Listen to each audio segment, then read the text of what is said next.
That's nice. Ladies and gentlemen, let me welcome you all to this very special evening. And I would like to extend a particularly warm welcome to the winning teams, the students who have come from far away to participate in this first international student contest on advancing development goals. It's a special evening because we are honored by the presence of Mr. Kofi Annan. Thank you for coming and accepting to award the first prize of this student contest. And special because it is the first edition of that contest, which is a great success. So I would like to tell you that this is an idea, a bright idea that we owe to Ambassador Jeno Stelin, who approached us and asked if we would be interested in setting up this contest, which I accepted with great pleasure, not only because Jeno Stelin has been a friend of the Graduate Institute for many years, not only because he is a great diplomat who played an important role in the Swiss diplomatic service, particularly as the Swiss ambassador to the UN when Switzerland finally joined the United Nations, but also because he is a man of many ideas and friendly support. So it was a great pleasure to launch with him this enterprise, because that was, something completely undecided. Would there be students across the world answering our call? And this is exactly what happened. And so we are all very thrilled to participate tonight to this first edition. And I think that we could not find a better keynote speaker to address first the topic that was chosen as the challenge for this year, women empowerment, then to have Mrs. Irene Khan, who is with us tonight to address this topic. Mrs. Khan does not need a long introduction. Most of you would remember her as the Secretary General of Amnesty International. She is presently the Director General of the International Development Law Organization in Rome. And I think she is a person particularly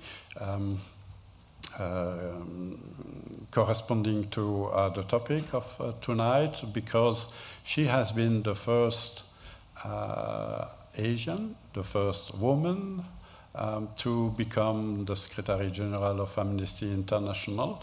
And this is also something that we take at heart, to give to this question of women empowerment the most open publicity and advertisement. So, Mrs. Khan, thank you for coming, and you have the floor.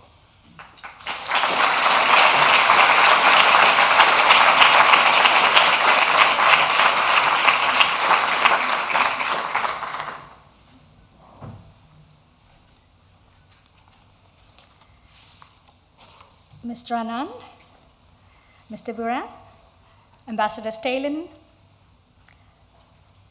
distinguished guests, friends, ladies and gentlemen.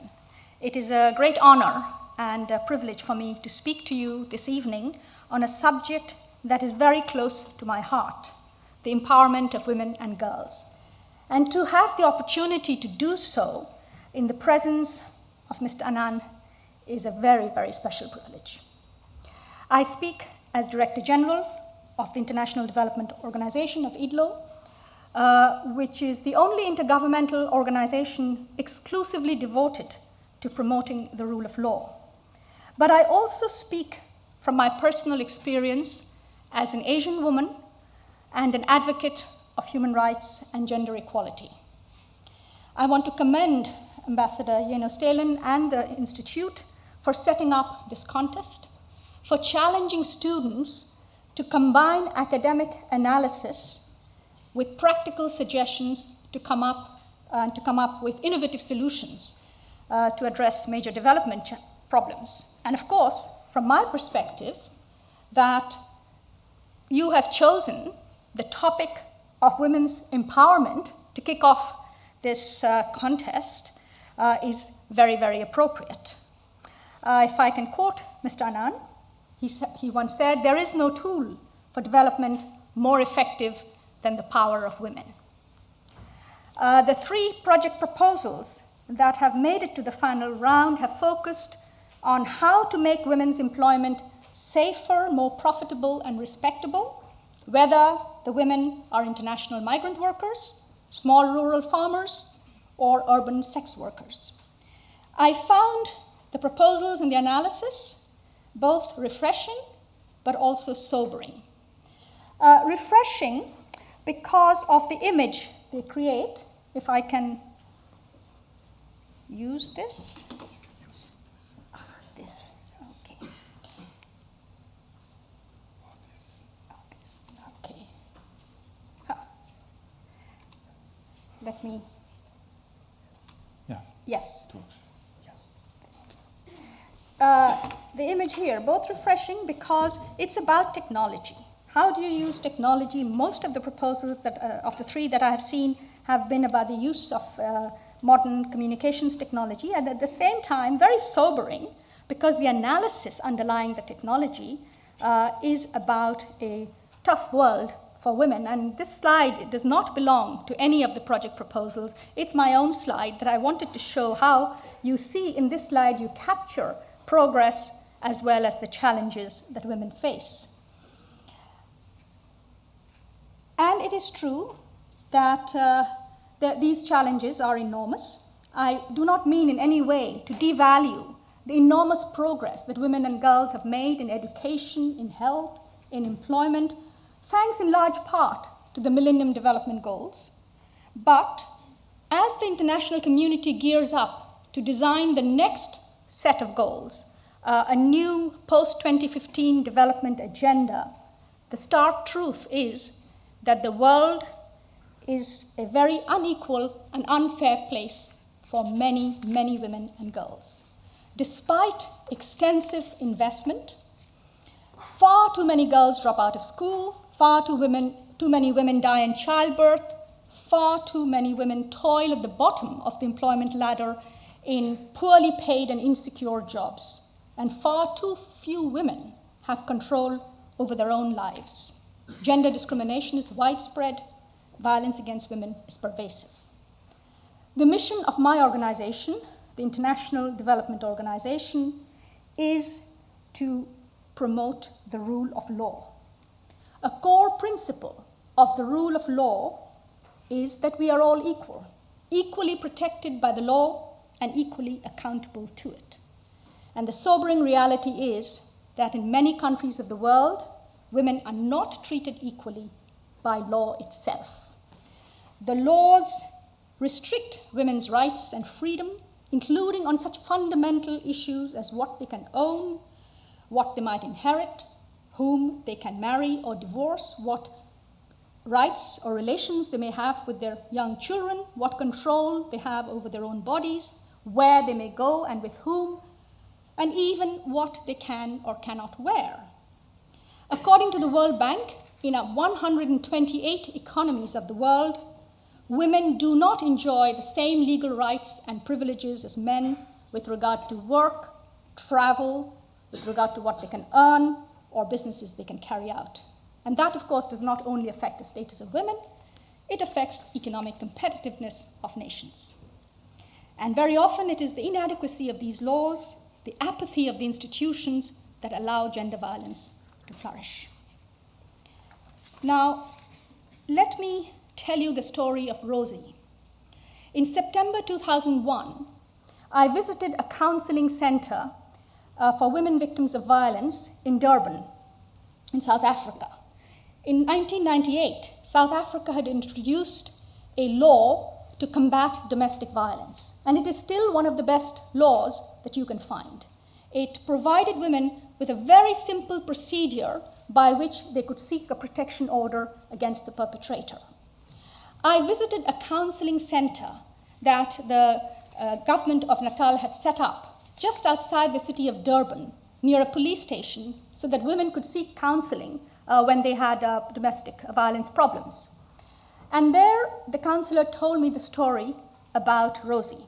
Rosie was a South African woman, a poor, illiterate woman with several young children, and her husband would often beat her. He would get drunk, come home, and beat her up. And one day he beat her so badly that she died. So I asked the counselor, what went wrong? What's wrong with the law that Rosie could not get a protection order?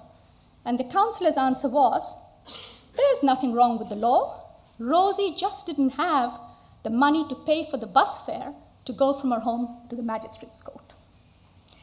And that was a tough lesson for me as a lawyer, to learn that legal discrimination can disempower women, but laws alone do not empower them.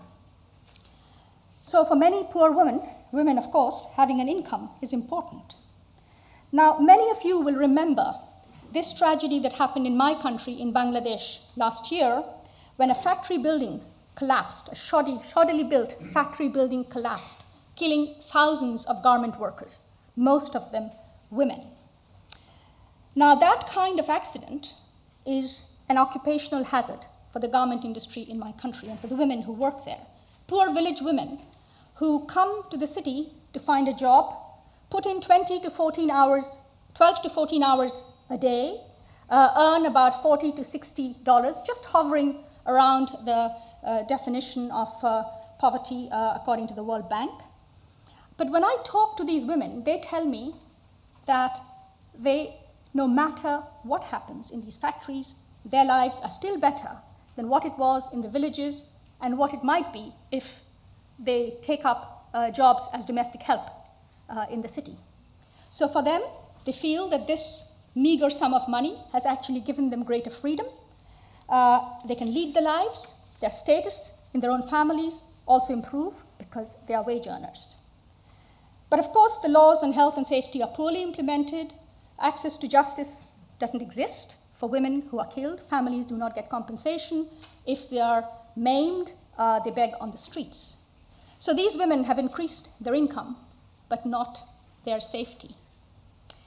So the answer to gender problems, development problems for women, is not income alone either. Gender inequality is not an issue of scarcity. Now, let me move from the women of Bangladesh to the story of Lal Bibi. Her story actually made it to the New York Times last year and to the BBC. Now, Lal Bibi is an Afghan woman. She was about 19 or so when she was given away in Badal, which is a custom in Afghanistan where women are given as restitution for a crime committed by their family. Now, after that happened, Lal Bibi was actually abducted, raped, attacked, and surprisingly for an Afghan woman, she spoke up. She took her case to the local prosecutors. And even more surprisingly for that society, the prosecutors prosecuted the case. And about 6 months after she made her complaint, 6 of the men were found guilty and sentenced to 16 years of imprisonment. It was a remarkable story. Now, why do I tell you that? And that's because the prosecutor who took up that case had been trained by IDLO. IDLO has been running a program for 3 years in Afghanistan, helping the government to set up specialized units to deal with gender violence. These are units in the Attorney General's office. And every time a unit is opened, there are radio spots to warn women, to inform women about what is happening. And in the first year, the first unit received 300 cases within weeks. And alongside this, there are, of course, legal aid programs that we have helped to set up with Afghan lawyers Afghan women's NGOs have set up shelters which were labeled by many people as brothels to dissuade women from coming to them. And we had to draft regulation for the Ministry of Social Welfare to actually register these homes for women. And in last year, about 2,000 women sought help. There were 700 complaints registered. Now, needless to say, there are many, many Lal Bibis in Afghanistan who do not get justice. And even if they get justice for the violence that has been committed against them, their status, their situation is such that it doesn't bring about much change in their life. On the contrary, it might actually plunge them into greater problems. So, of course, much, much more fundamental reforms are needed in Afghanistan. I'm fully aware of that, even as we try to do what little we can. As many of you know, the decree on the elimination of violence against women in Afghanistan is still a presidential decree. And even women's groups will say, let's not take it to parliament to make it into a law because it might get watered down. So that's the reality. And if I'm giving you these examples, it's to make the point that gender empowerment is a very complex, multifaceted concept. Gender equality, gender security, and gender empowerment are inseparable. What binds them together is human rights. I believe that the Millennium Development Goals would have delivered much more for women had they not remained silent on women's human rights. We cannot expect to eradicate poverty, to promote sustainable development, or create inclusive societies if women's rights are not fully respected, if the law itself discriminates against women, if women cannot participate fully and freely in the decisions that affect their lives. Take the issue of maternal mortality. Now, development experts will tell you that to bring maternal mortality figures down, we need more trained birth assistants, we need better emergency obstetric care, we need more information, we need more access, women need more access to contraception. But I have often wondered whether we should not be asking some different questions as well. I don't disagree with this analysis, but whether we should not be asking, who decides when a woman gets married? Who decides when she gets pregnant? Who decides how many children will she have? How they will be spaced? And most importantly, who decides how much will be spent on maternal health? Now, if you look at those questions, I think answers will tell you where the solution lies. It's interesting to note that in the United States, maternal and infant mortality figures went rapidly down after women got the vote. Women were in Congress, and they participated in making sure that there was sufficient allocation of funds for maternal and child health. So we have an opportunity ahead with the sustainable goals and with the post-2015 agenda to do things differently this time, to build on what we have learned from the Millennium Development Goals. The open working group discussions in the UN over the last few months have put gender equality very high on the agenda. Everyone is in favor of it. But there isn't the same political support or consensus behind the issue of human rights, rule of law, and that's where I think we need to be careful. Because from my perspective, while law alone does not deliver justice for women, without law, women do not get justice either. Almost a decade ago, Mr. Annan, when you were UN Secretary General, you set out a vision for the rule of law. You described it as a principle of governance that provides not only certainty and predictability of the law, but also substantive justice through respect for human rights, all human rights, economic, social, and cultural, as well as political and civil. Unfortunately, UN member states remain ambivalent about this definition of the rule of law encompassing human rights. It was also under Mr. Annan's leadership that human rights was made a part of the UN development paradigm. Unfortunately, they are often overlooked in practice by the development community. Yet experience shows that human rights bring immense value added to the development process for women and girls in many different ways. First and foremost, human rights are universal. That means Women and girls have exactly the same rights as men and boys. And because these rights are rooted in international legal instruments to which all states have signed up to one or the other of the international human rights instruments, these instruments provide a very powerful tool for the diplomatic development community to counter arguments of culture, custom, and religion and local laws that go against gender equality. So it's a very powerful set of laws that we have there, human rights laws that the UN system has, that the development community should be looking at more closely. Now, human rights focus on the human being. They don't focus on economic outcomes. So they don't focus on how well school buildings have been built and whether the money has been dispersed well. They actually focus on whether girls are going to school. Human rights don't focus on agricultural productivity of land. They actually look to see whether the right to food of poor people, of women, of girls, has been fulfilled. Is there malnutrition among girls or women? That's the kind of question the development actors would be asking if they took a human rights approach to food. Human rights have nothing to do with aggregate figures. You have a right, and that is it. There is no average right. And so using the rights lens, of course, exposes inequalities and injustices. So if there is a right, there is, of course, a concomitant duty. So if there is a right to clean water, there is a duty to provide clean water by the state. It is not only the duty to provide water for agriculture, but also household water. And imagine the change that comes when little girls don't have to get up in the morning and walk miles to get water. They have more time to go to school. So this is where you see how human rights make a difference. And when food, education, water, healthcare are seen as human rights, not as needs to be purchased in the market, they cannot be priced out of the market for the poor by user fees.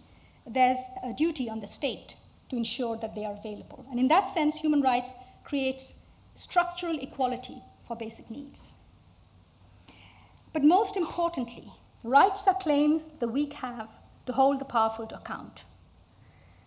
When women are seen as rights holders, they gain agency.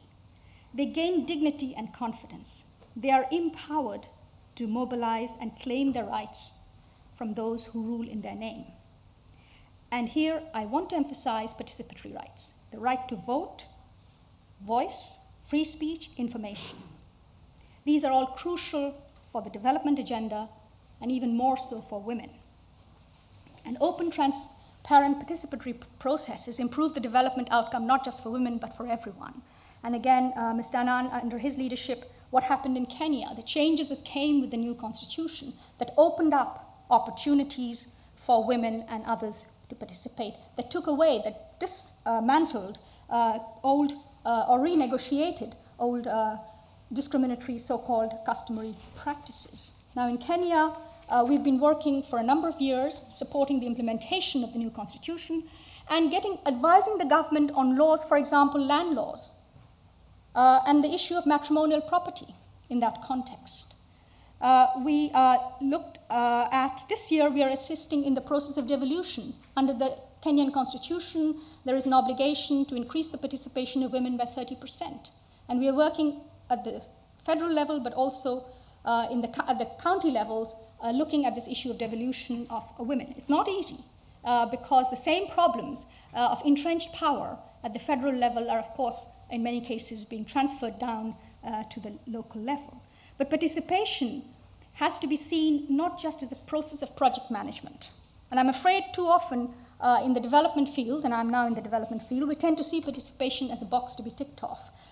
It is actually about increasing a genuine process of engagement, of increasing the participation of women. And to make that point, 2 years ago at the UN General Assembly, I made a pledge on behalf of my organization to increase the participation of women in the justice sector, to have more judges, lawyers, court officials, prosecutors. Now, the literature will tell you that justice by women women do not give better judgments than men. But in practice, what we have seen on the ground is that women understand the problem that other women face in traditional societies. The victims feel more comfortable coming forward with their problems. Now, this is a report, this is the cover of a report we produced on Afghanistan to show, and there we collected data in Afghanistan, spoke to women in Afghanistan, both victims as well as those who are working in the justice sector, to see how women's participation is actually making a difference to the quality of justice. Now, the next picture, I think yes, this one. Now, this one is a picture of a practice in Kyrgyzstan, which is called bride stealing. It's a custom to steal the bride you want to marry. And of course, the story I'm going to tell you is not about this particular woman, but a very similar situation, where a young woman, a university student in Bishkek, goes home for her summer vacation, and as she is walking towards her family home, a group of men come and grab her. She immediately realizes what's happening. She's, of course, aware of this practice of bride stealing. She grabs hold of this tree outside her family home and clings to it and starts screaming. Her mother comes out of the house, looks around, realizes what's happening, and takes the girl's hand away from the tree and allows her to be taken away because that is the custom. Now, this particular girl was very clever. She managed to escape and get back to Bishkek by telling her abductors that she had a boyfriend in Bishkek and she was pregnant. So her value as a bride was not high enough. They let her go. This woman then graduated, and she became a judge, and now she's a member of our program on the integrity of the judicial system in Kyrgyzstan. So the reason why I'm putting this out is women are also agents of change, and you can see with this particular woman how it happened. And we have actually looked at all these issues of empowerment of women, 8 countries, 8 case studies, to see what works and what doesn't work.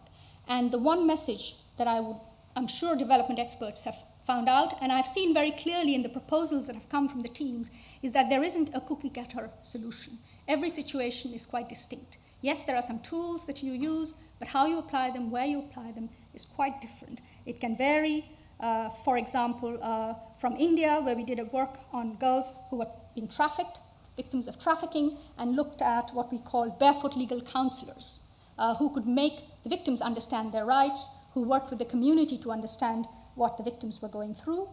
There were other situations in Africa, in Mozambique, in Tanzania, in Rwanda, where we have looked at traditional systems, customary systems of justice, and on land issues, for example, how do you empower women in those systems?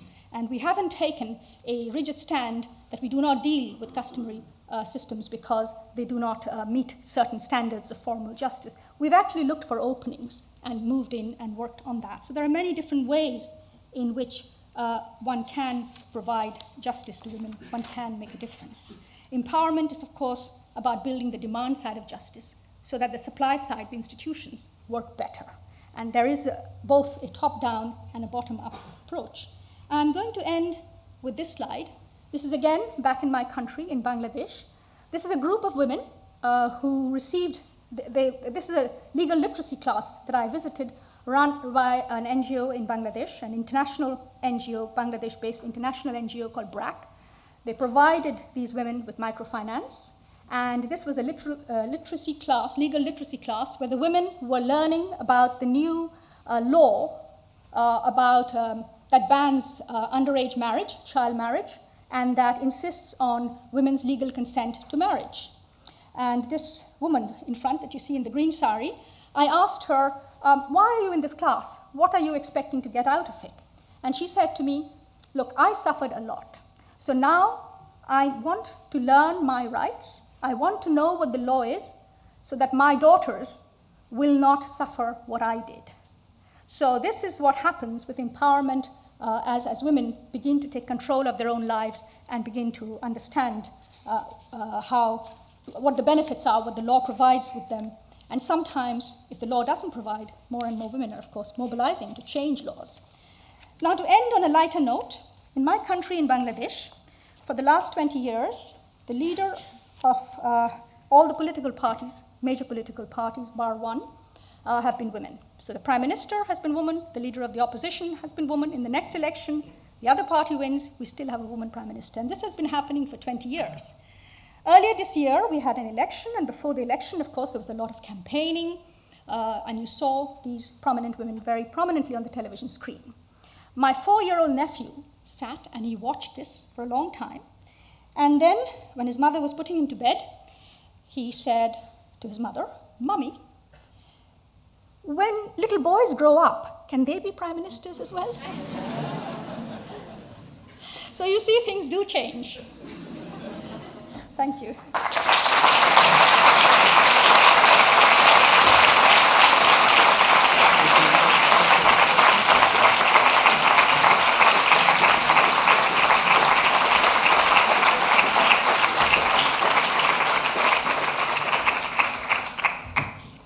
Thank you so much for this inspiring lecture. We have a bit of time for a few questions, so if anybody wants to take, there's a micro over there. Who wants to start? Yes?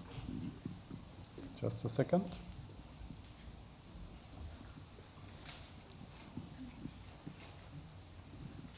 Thank you very much, Irene, for the fantastic presentation and also the hope with which you leave us. I just had a quick question about human rights and going back to your point about how the development community needs to take it more into account. And also the fact that the Open Working Group is looking more at inclusion and empowerment of people with disability and women with disability as well. I just wondered, is IDLO doing a lot of work with women with disability or who also have their legal rights almost doubly challenged and have violence against women sometimes referred to as a triple jeopardy? Thank you. Should I take them one by one? Do you want, yeah? Good evening. Thank you very much for the talk. It was very inspiring. I have one short question. So you were talking about the laws and how they are very important in order to ensure gender equality. What do you think about the kind of backward movement that can be observed in terms of laws in some countries, both developing and developed? So, for instance, in Spain earlier this year, there was the proposal to change the abortion law so that the abortion will be completely banned. Or also, there were developments in Kenya where with the new constitution in 2010, men were not allowed to marry multiple wives without consulting the first wife. And now in April 2014, basically male MPs in Kenya just changed the law, and now every man can marry multiple wives without even telling the first wife. So this I see as a backward movement, which is very, very depressing in a way. So I would like to know what is your view on this, how you see it, and possibilities for moving forward, both in developed and developing countries. Thank you. Let's take a last question over there. Not the boy. Hello, good evening, ma'am. Thank you for that very realistic and inspiring insight into how the IDLO works. My only query is in terms of the programs that you are talking about and the implementation, what are the dynamics between the states and the IDLO? Because there might be times when if you are looking at it in terms of, let's say, a pyramidal approach, there might be some sort of resistance from the states that you are approaching. So whether it be India or Afghanistan or even Kyrgyzstan for that matter, my query is how is it that the IDLO what are the dynamics between the IDLO and the states? Is there any sort of resistance or is there cooperation? If you could elaborate upon that. Thank you. We have 5 minutes. Okay.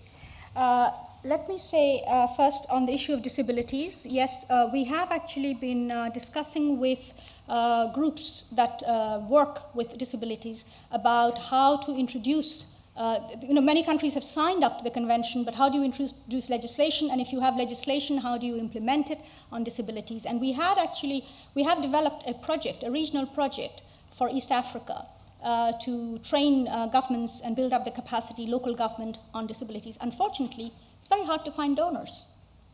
That's the irony of it. There are implementing partners, local organizations ready to work, we are ready to work, but there is no funding. Now, on the backlash, I think you have brought up a very important issue. Yes, there is backlash. And of course, what we're talking about here is essentially, when we talk about empowerment, the word in the middle is power. This is about shifting power from some people to other people. And whenever there is a power shift, there is going to be a tussle. There is going to be some pushback, and that's what's happening.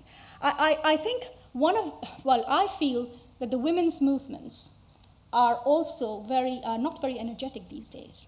There isn't the dynamism that you had in the 70s and 80s in the women's movements. It isn't there. The human rights movement, I think, has lost the plot on economic and social rights. They're focusing on civil and political rights without recognizing that rights are like eggs. You crack them, and the social protein moves all around. You can't. I've just written a piece on economic and social rights, and the example I used was a woman's right to land. An African widow who is given the right to own land. Is that a civil right for her because it's against discrimination? Is it an economic right because land is an asset? Or is it a social right because land allows her to produce food for her children? But the human rights movement is not behind these issues. For women, the indivisibility of rights, the universality of rights, but also the indivisibility of rights is absolutely essential. And until and unless we understand that then there is going to be backlash which we will not be able to resist. So I think some of the issue here is about how do we re-energize the social movements that produce the kind of changes that we have seen in earlier decades. Now, coming back to how do we deal with states,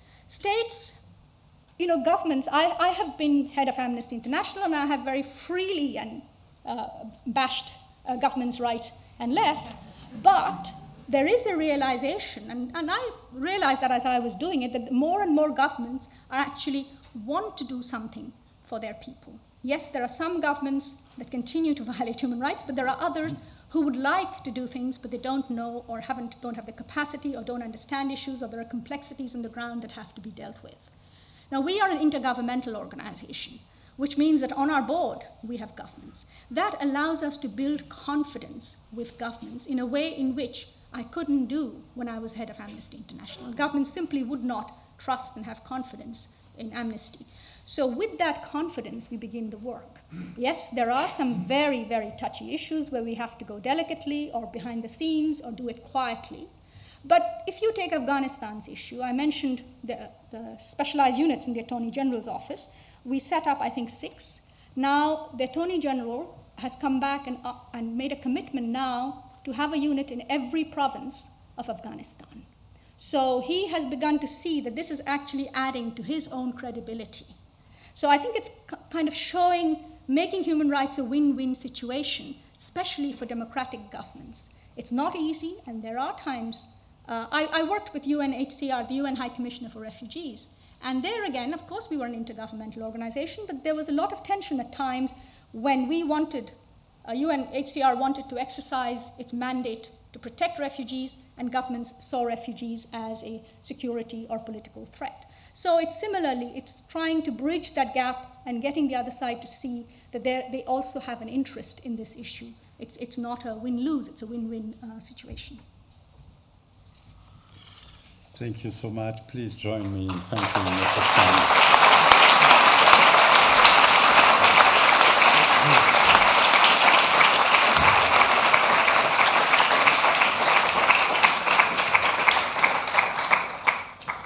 Let's turn now to the prize awarding ceremony and let me invite somebody who has played a pivotal role in organizing and setting up this contest, Professor Gilles Carbonnier, who is Professor of Development Economics at the Graduate Institute. Please.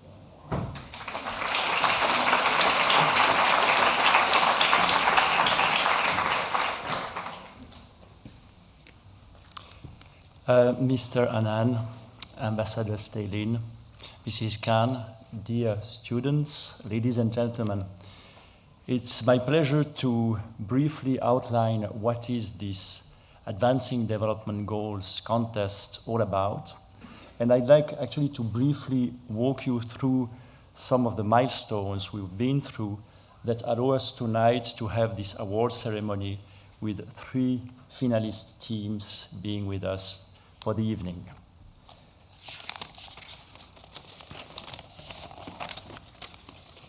So the Advancing Development Goals contest basically is an international contest for master students. It is, I would say, a challenge that we in the Graduate Institute have launched to graduate students across the globe. The objective, as suggested by Ambassador Jeno Stalin, is to harness the creativity, energy, and skills of bright young brains to advance critical development goals. The topic for this first edition is Empowering Women for Development. And I believe that after listening to the keynote speech by Irene Khan, but also by seeing that hundreds of students from all over the world has positively reacted by proposing innovative approaches to try to address problems related with social, economic, or political exclusion of women, bears witness that this is a key topic, and this is a topic which will remain central in the forthcoming post-2015 agenda. So we have launched the contest in November 2013 with a call for proposals, and 4 months later, we got almost 300 graduate students from more than 100 universities registering to participate. With due regard to the topic, I must say that it was very rejoicing to see that male students participated very actively to the contest. We had actually some 40% of the teams that were headed by men, and many more men actually participating as members in teams. Last April, we finally admitted 43 comprehensive submissions, half of which from students who are registered in universities in developing countries. The contributions have been submitted by teams of 3 to 5 students. They were carefully examined by an academic steering committee of the Graduate Institute and then by a distinguished external jury panel. The evaluation criteria involved the relevance of the problem at stake, analytical strength, conceptual clarity, and value added of the interdisciplinary approach. We also looked at the solution, or at the project that is proposed to address the problem at hand, looking at criteria such as creativity, originality, and feasibility. On behalf of the Graduate Institute, I wish to express our gratitude to the external jury panel. I dare to say that this is a dream team of a mix of academics and policymakers who have been examining very carefully all the projects that have been selected. And the jury, chaired by Ambassador Jeno Stalin, further comprises Ms. Petra Lanz, who served until recently as director of the United Nations Development Programme Office in Geneva, Professor Nikita Dawan, director of the Frankfurt Research Center for Postcolonial Studies and professor of political science at the Goethe Institute University in Frankfurt, and Professor Stefan Claassen, director of the Ibero-American Institute for Economic Research and professor of economics at the University of Göttingen. Let me also thank very sincerely my colleagues at the Graduate Institute who joined me on the academic steering committee and who lent their time and expertise, Professor Martina Vajarengo and Professor Ravinder Bhavnani. Let me also mention that the head of our program on gender and global change, Professor Prugel, also brought her generous support and expertise throughout the process. Many others, of course, contributed to this endeavor, and I cannot name all of them, but let me just extend a special thank to Ms. Mariana Dantas, who for almost a year now helps manage the whole process on a daily basis, injecting a lot of enthusiasm and professionalism in marketing the contest outside the institute, and in liaising on a daily basis with the students. After a long deliberation process, the jury eventually selected 3 finalist teams last June. The 3 teams have been invited to defend their proposal in front of the jury today, this afternoon actually. It was open to the public, but for those of you who could not attend, I will ask the jury member to present very briefly each of the 3 projects so that you can get a brief idea of the projects themselves. And I first invite Ms. Petra Lans to present the team whose proposal is entitled Educating Against Vulnerabilities.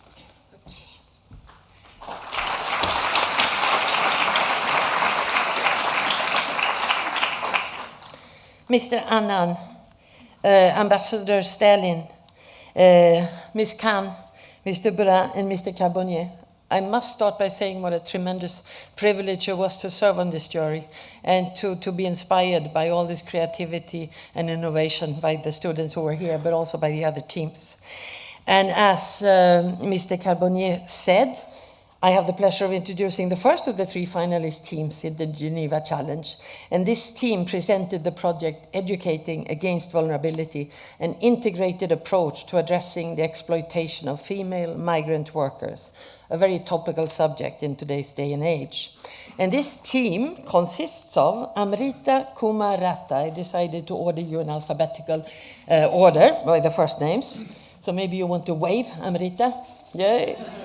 And also Anam Ansari, Annie Tayab, Faye Simmons, and Kevin Wong. So you see, this was alphabetically that the man came the last. And they're all Canadian citizens, but Anam is also a citizen of the United Arab Emirates. And Amrita is an overseas citizen of India, and Annie is an overseas citizen from Pakistan. And we did have the cross-disciplinary component, even though everyone except for Kevin are master candidates in global affairs at the University of Toronto, while Kevin is pursuing a master's degree in geography at the University of Western Toronto. And the project proposal, and I will not do it justice in these 5 minutes, the project proposal is about the effects of female migration from Indonesia to Saudi Arabia and how this impacts on the women themselves, their families, and communities. The project proposal tackles the challenges of female labor migration, particularly the double burden of working women as tradition bearers. The project proposes to empower women, their families, and their communities through education, skills development, and access to resources and information in a culturally sensitive manner.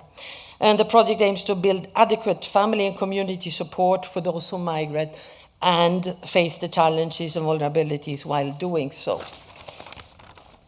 One of the principal ideas is to create a resource center that supports women and their families from pre-departure to return migration. So why did we select your proposal as one of the 3 finalists? Well, the jury thought that your project fulfills very well the competition criteria by proposing how to transform a situation of female vulnerability into an opportunity for women empowerment.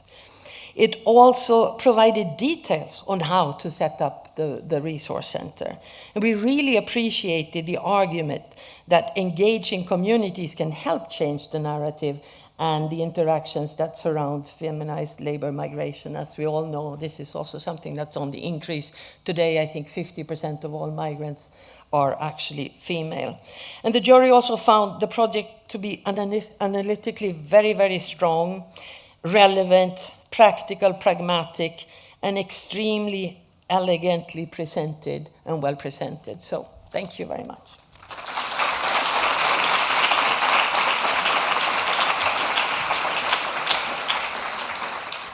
Thank you very much. I now invite Professor Nikita Dhawan to present briefly the second project. Please.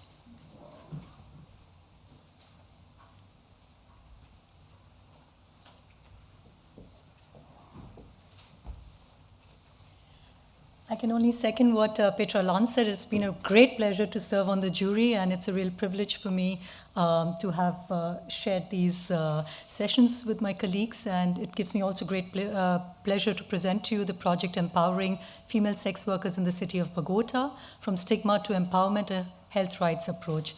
The project has been conceptualized by 3 Colombian students, Catalina Correa Salazar, Maria Adelaida Martinez, and Laura Martinez Apres, who are all students at the Universidad de los Andes in Bogota.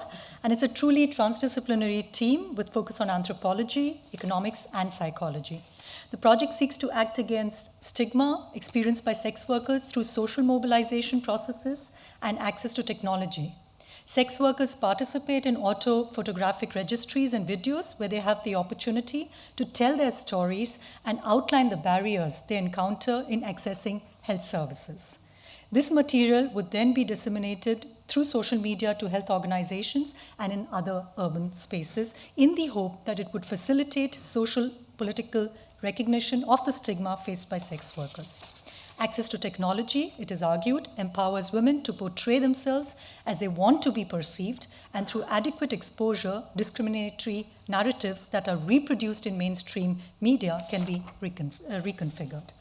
The jury found the project to be theoretically sophisticated and methodologically innovative in that it reverses the classical educational situation with the sex workers becoming educators of the service providers, namely the healthcare providers. When I was reading the project proposal, I had to think about Karl Marx's statement in the 18 Brumaire, the educators, who will educate the educators? And I thought this was a fantastic intervention of the project.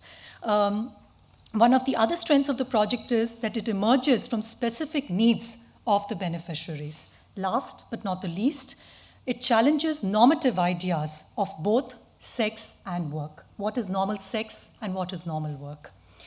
By working with and not on the sex workers, the project seeks social transformation through research that is both respectful and empowering, which is why we shortlisted it as a finalist.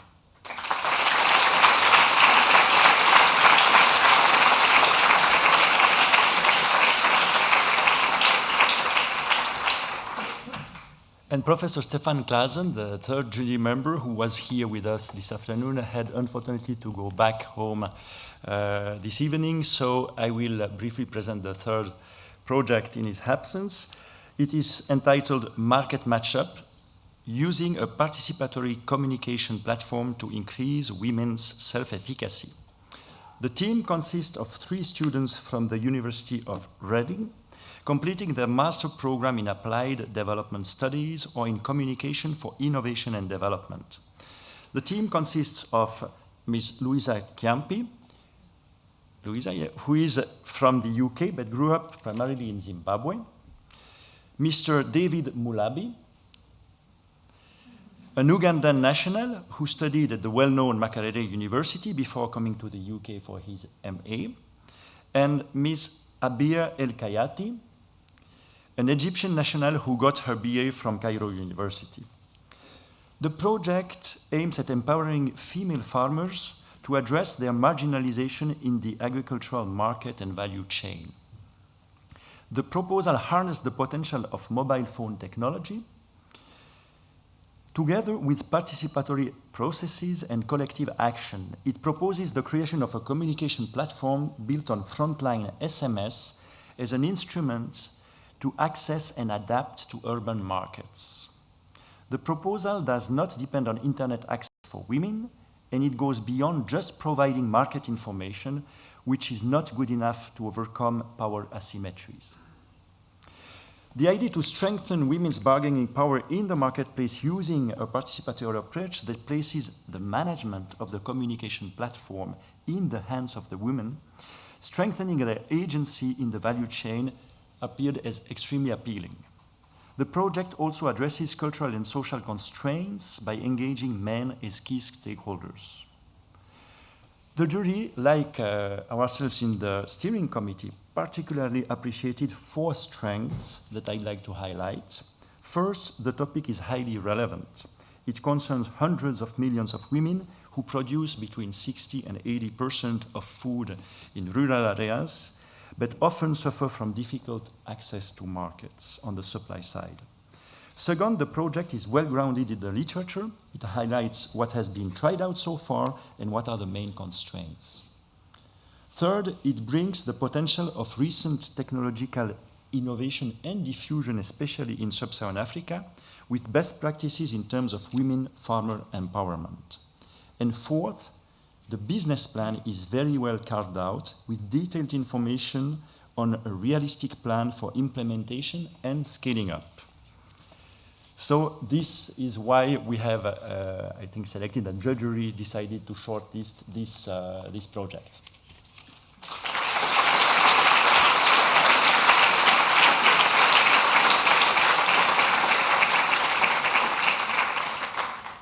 So dear student, in this D-Day, I think now comes the M moment. The jury has been deliberating right now, and we will now come to the proclamation of the first, second, and third prizes. I'm honored to invite Ambassador Jeno Stalin to proclaim the result, and I am very honored also to invite Mr. Kofi Annan, who, as High Patron of this contest, has accepted to hand over himself the prizes to the students. Oh, sorry.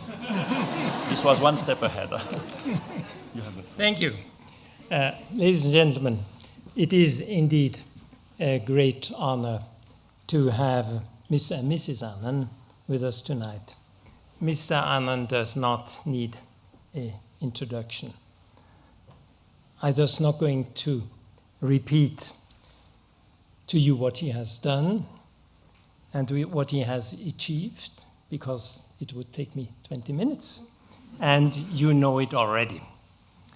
The only thing I want to highlight is that Mr. Annan has played the most important role in taking the initiative to launch the Millennium Development Goals and the interests he takes in the role of young people in shaping the future of the world. Today's contest tries to combine those two ideas. It is thus a true delight to have him as a patron of this contest.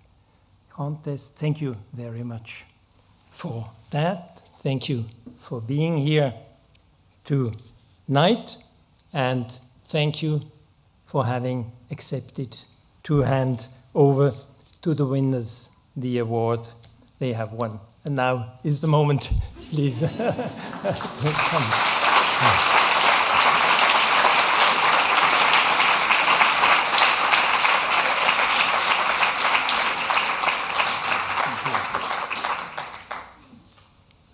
I think we will proceed as they do in Hollywood and similar places, and start with the winner of the third prize.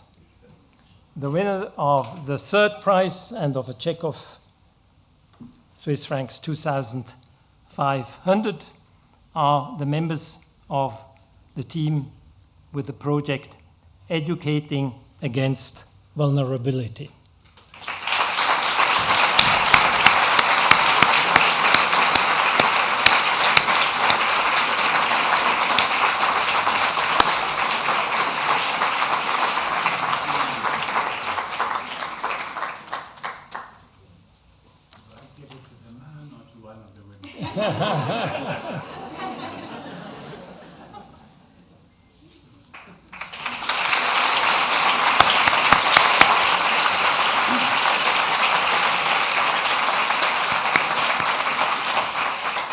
Congratulations, and be aware, all of you, that this is not the third best team out of 3.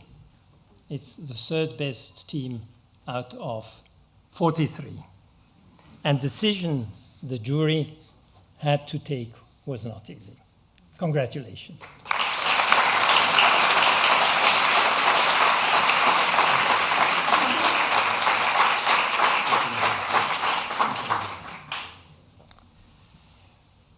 let's now move to number 2. And the winners of a check of Swiss franc 5,000. The prize for the second best submission goes to Market Matchup.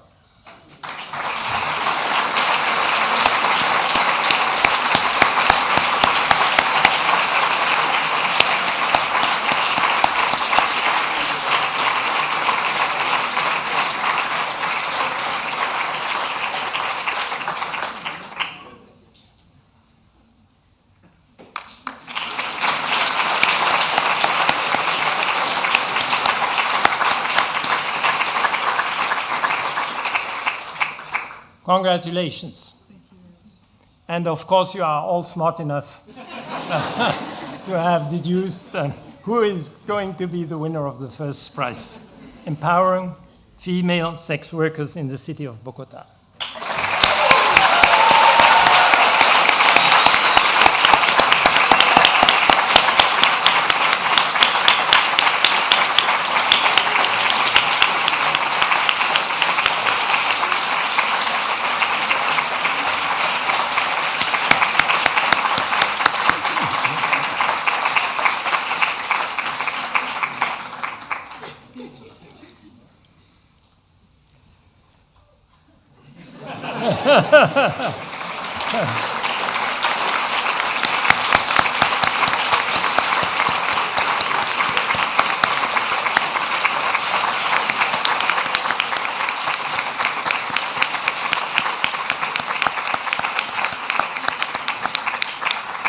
Thank you very much.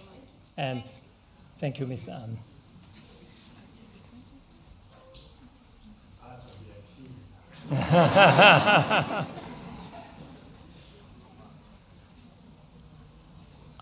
What I want to say to all the 3 teams, all of you can be proud of what you have achieved.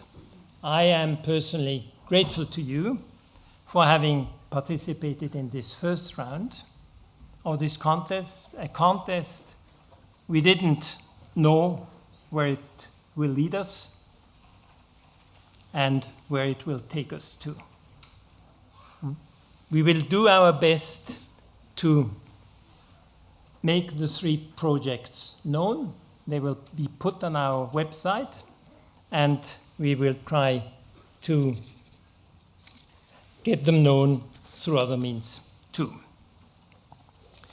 Now, we all know after the match is before the match.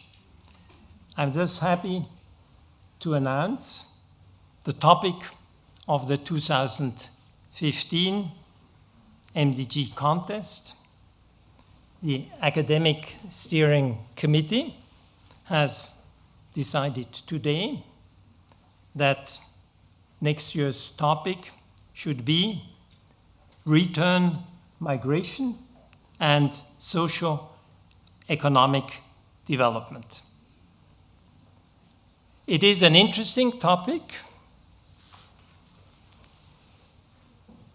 where an input is needed because of global migration that has become one of the burning phenomena of today's world. According to the latest UN statistics, more than 230 million individuals live abroad worldwide. That is about 3.2% of the world's population. This is a challenge to the receiving as well as to the sending countries, and has consequences, all kinds of consequences on home and host countries, on political and economic institutions, on investment, on knowledge transfer, on alleviating poverty, hopefully, on socio-economic development, just to name a few. According to recent estimates, global remittances are expected to reach 40 billion US dollars in 2016. But there remains, of course, the question, one of the questions of the impact of such remittances and what is so unique about remittances. Please tell your friends and fellow students to participate in this context and thus contribute to the global effort to improve the state of the world and of its population. At the end of this ceremony, let me also express some words of thanks. First, to the Academic Steering Committee, consisting of Professor Carbonnier, Professor Villarengo, and Professor Bavanani, for the fantastic work they have done and continue to do, and the time they have invested in getting this context off the ground. To the jury, consisting of Mrs. Petra Lanz, Professor Nikita Javan, and Professor Klaasen, who had to leave, for accepting to help us to find the best teams, and for time, and for their seriousness with which they have executed this task. Thank you very much.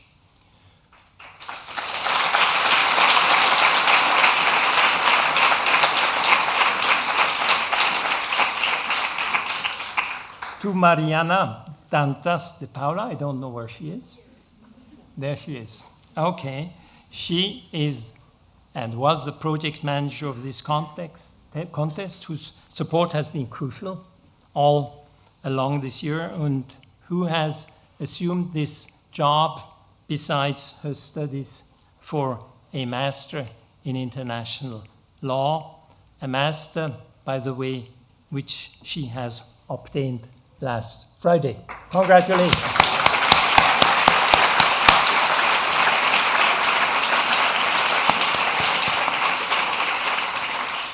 To Professor Philippe Burin, director of the Institute, for his immediate support of the idea to launch such a contest and his continuous endorsement through all the steps that had to be taken, and for the support provided by him and other members of the staff, and more particularly his executive, Laurence Algara.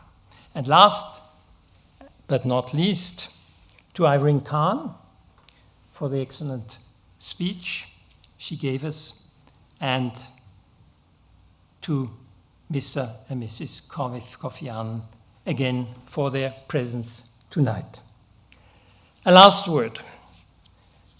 The genesis of this contest dates back to a luncheon I have had more than 2 years ago with Mrs. Elsbeth Müller, Executive Director of UNICEF Switzerland, who is with us tonight and whom I would like to salute specifically. At the occasion of that luncheon, we discussed the idea of a moot court-like contest, but with a concrete, practical outcome relating to MDGs. And here we are now, more than 2 years later, celebrating the winners of this first contest. Thank you very much, Ms. Müller, for inspiration and input. And why do I tell you this? The lesson of this is never refuse an invitation to have lunch or dinner with a smart person.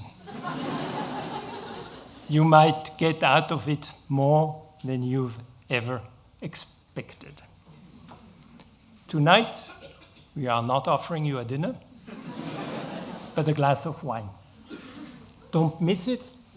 You may benefit from it more than that you now think. Thank you very much.